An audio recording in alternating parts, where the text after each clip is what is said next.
For example, in just one area, this nation has been plagued and crippled by illegal discrimination, diversity, equity, and inclusion policies. It's strangled our economy, it has undermined public safety, it has made every aspect of life more difficult, more painful, and less safe.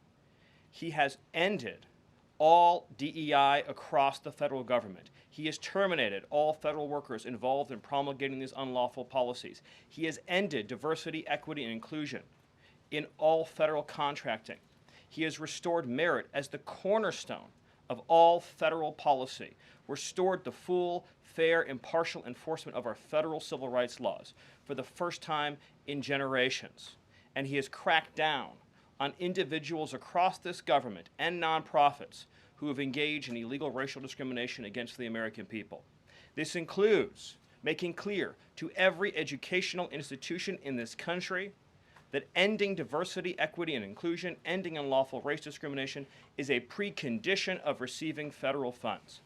He has also saved women's sports by ending the participation of men in women's sports. He has ended radical gender ideology across the entire federal government, and he's pressured the private sector to also end and combat radical gender ideology. He's reestablished the scientific and biological truth that there are only two sexes in this country, male and female, that those are biologically based determinations.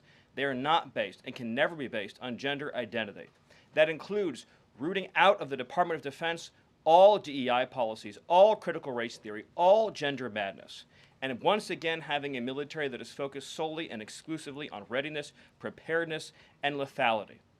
As I'm sure Kevin will talk about more, of course, he has undertaken a historic cost-cutting effort across the federal government, launching the first ever Department of Government Efficiency, uncovering corruption on a scale that we never thought imaginable, terminating every single federal worker that we have found to be engaged in the corruption and theft and the waste of taxpayer dollars, and already saving $50 billion in a single year, which over a 10-year period would be $500 billion.